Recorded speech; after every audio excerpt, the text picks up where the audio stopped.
The Dead Pixel Society podcast is brought to you by Media Clip, Advertech Printing, and Independent Photo Imagers. Welcome to the Dead Pixel Society podcast, the photo imaging industry's leading news source. Here's your host, Gary Pageau. Hello again, and welcome to the Dead Pixel Society podcast. I'm your host, Gary Pageau, and today we're joined by a pioneer of the business coaching industry, the founder of Action Coach, and the author of Pulling Profits Out of a Hat, Brad Sugars. How are you today, my friend? G'day, Gary. Good to be here. So, Brad, tell us firstly about your journey in the business world. So you've been in the industry, business for 30-some years. What was that? What was that like? The interesting thing about business is it's not age-related. It's idea-related. It's skill set-related. So we can get into business at any age in your lifetime, and I think a lot of us wait way too long. We spend too long developing our skill and not enough time developing the business behind our skill, if that makes sense. And so Absolutely.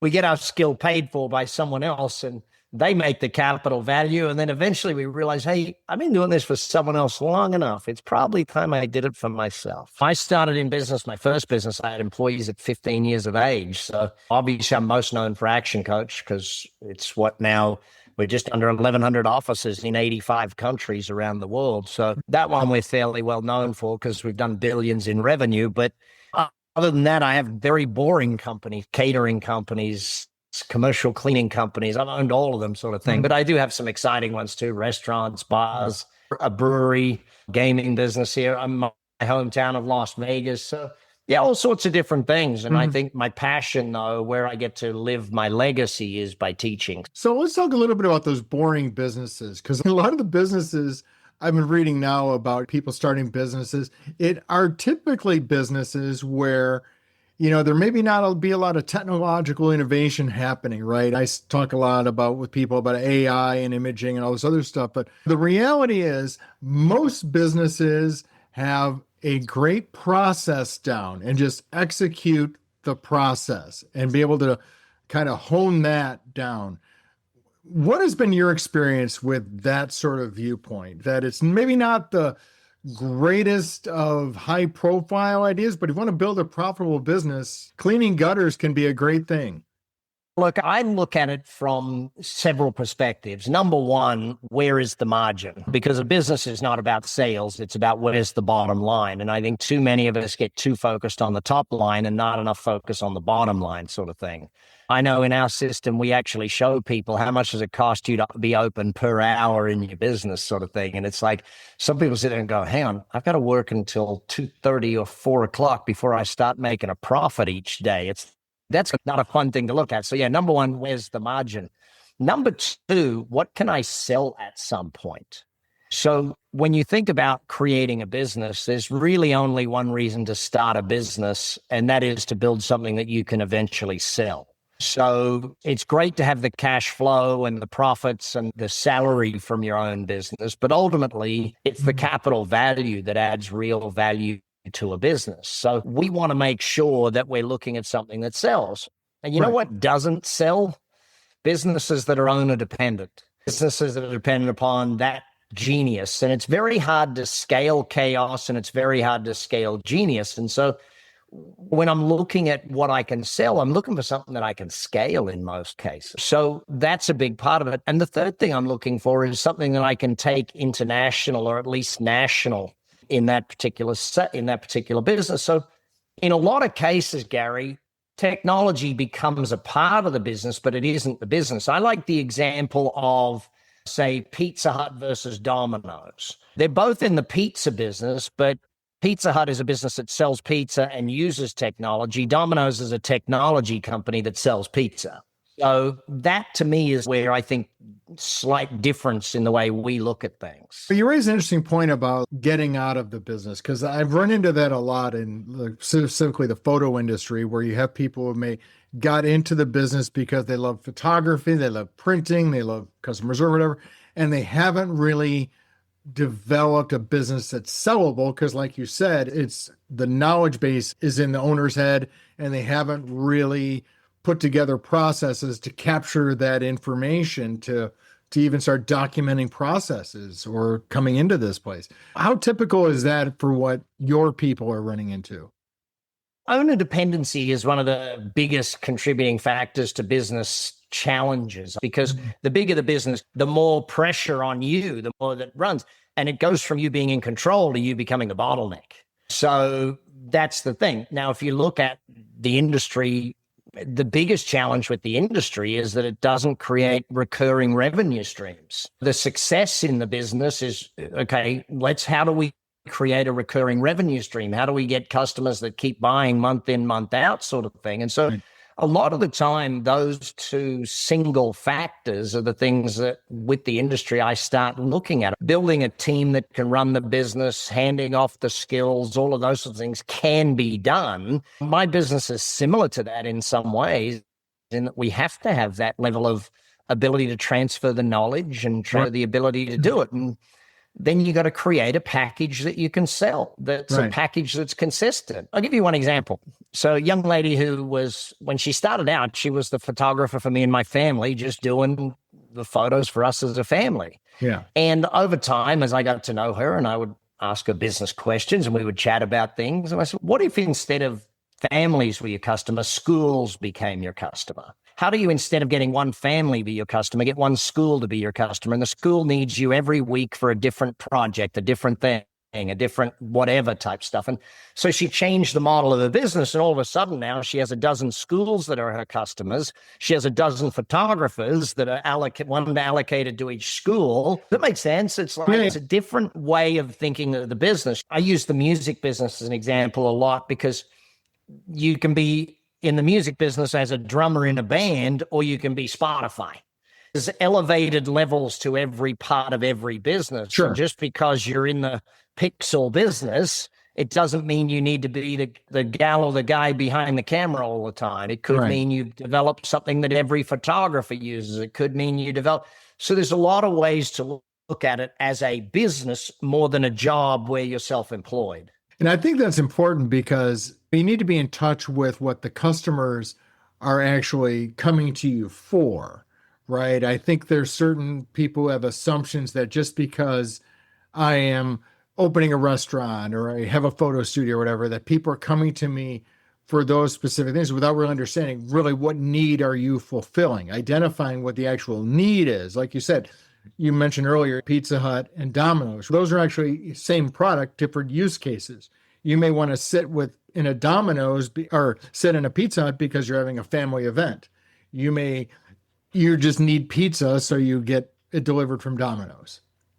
And so every time we look at an industry, there's those in the industry, and you know this, buddy, you've seen it for many years, where same economy, same industry, same thing. You got one gal doing great, one gal doing bad. It's how you approach it at that point in time, which I think is the really interesting aspect behind it. When I come back to what we're looking at, and this is a big part of, I think, why your podcast is successful, we're not just thinking about the business as it is today. We're thinking about what we can create in the future. What is the next phase of the industry? What's the next phase of my business? And I think that's an important aspect.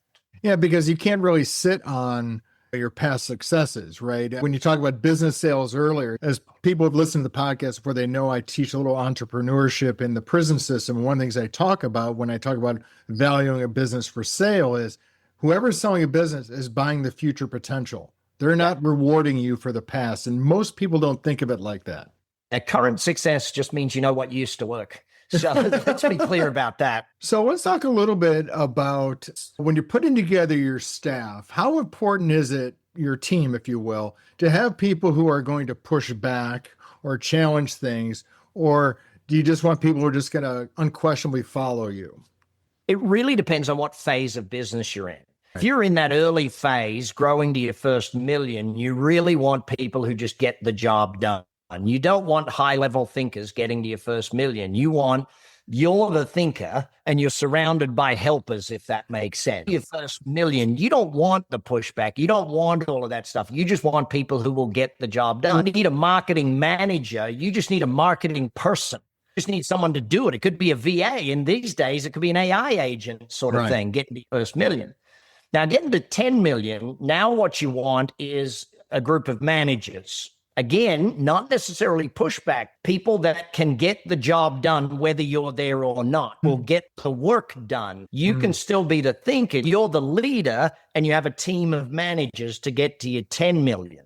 Where you want people that are the thinkers is once you've hit that 7-10 million plus range, where now you're building, you become the CEO and you build a C-level executive team. So you're building a team of thinkers, not a team of doers at that point in. The big difference between the groups. That's interesting. I guess I hadn't really thought about that because so many of my folks are in the kind of million, 2 million, 3 million range, right? And when they do get pushed back for, hey, why are we buying this piece of equipment? Why are you doing this way? That may not be the right person in that position. It's also that they're not explaining it properly to their team and enrolling their team in what they're doing. That's often the case as well. You've got to get better at communication as you build the size of your team.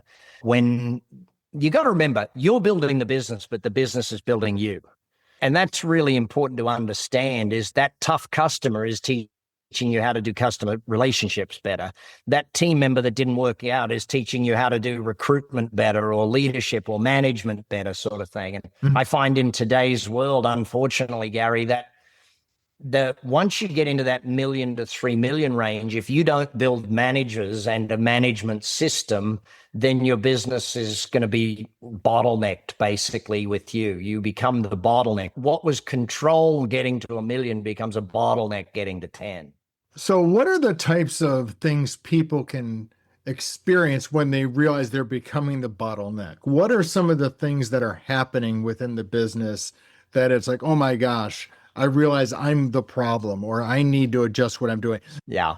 I think first thing and foremost is that you're getting your team come to you for, let's just say, stupid questions. And the problem is you're answering those questions over and over again, so that they have to come back and ask you the next time. So when you get those questions, those small questions keeping coming to you type thing, when decisions are put off because it has to come to you type thing, when you're starting to see customers getting upset because things are moving too slow, when you're starting to lose deals because you're not involved in the process, someone has to speak to you before they're willing to move ahead with the deal. You recognize you become the bottleneck. I always joke, if I look in the mirror, Gary, and I say, do I look fat in this outfit? It's probably too late by that point. The moment you ask the question of, am I the bottleneck, is the moment you realize, holy heck, the fact that I'm asking the question means I am the bottleneck at this point. So after you've identified your bottleneck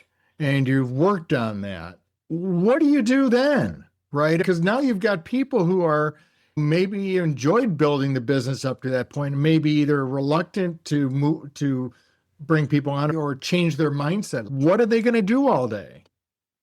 Let's be clear. Not only do you have to grow with the business, so does your team. And if they're not willing to learn and grow, then they need to either be allowed to move on, or they need to step to the side so that someone who can handle that next business level can come in. I'll give you an example. In one of my companies, the CMO, phenomenal CMO, when we were doing maybe 30 grand a month in marketing spend, but at 200 grand a month in marketing spend, just out of their league. A team of 4 marketing people, great. A team of 32 marketing people, just not there, if that makes sense. So you've got to understand that as the business scales, either the team scales with it, or you bring on people who are capable at that next level. But get to the question of, once you've built your team, what should you be doing, right? What should you be positioning yourself as a leader? So your job continues to grow. So you move from, let's start right at the beginning, technician, operator, manager, leader, CEO, owner. So you move up those scales as you grow, where in the beginning, your job was to do the work. Then your job became managing other people do the work. And then gradually your job becomes leading people who think of the work. And then eventually your job becomes coach of your own business. For my businesses, I run my companies in 1 hour a week, Gary. I am the coach of my CEOs. I don't actually operate the business run the business. I step up to that next phase. And so every one of us has to go through those phases. And really, it comes back to your goal too, Gary. I think at some point, your job is to challenge the team. At some point, your job is to create new ideas and do all that sort of stuff and lead the way. I mean, even guys like Elon Musk eventually stepped out of being CEO of Tesla and put someone in to run the thing. And yeah. So is everyone capable of that, I guess is my question, because I think that's one of the challenges that people run into is maybe there's the Peter principle at work. You're capable of growing into it. Doesn't mean you're capable of it today. See, most people I'll be blunt here, buddy. Most people set really wimpy goals. They set a goal of last year plus 10%, and here's the truth about a goal. If you know how to do it, it's not a goal. It's a to-do list item. If you know how to achieve it already, it's not a goal. You must set goals that stretch you, challenge you, goals you have to grow into, goals you have to learn, goals you have to become better. If you don't have to grow, change, innovate, even disrupt your industry, that's not a goal. That's just doing the same stuff a little bit more. And a little bit more actually psychologically ruins your brain, because what's worse than a business that fails is a business that just scrapes by and you stay in it for 20 years. That's worse. I'd rather kill a business and go and do something else than keep in a business that's just getting by. Yeah, we've had a couple of businesses over the years, we've had to kill them off because the market shifted. I remember one, I was in the motorhome and RV business when 2010, do you remember when gas prices went through the roof and no one was lending money back in that 2008, 2010 crisis? Yeah, imagine trying to sell $1 million RV when gas was $4 billion a gallon. Gosh, damn, we had to shut that thing down. Sometimes the tide turns against you and you just got to recognize that, holy shit, if I swim against this tide, I'm just going to drown.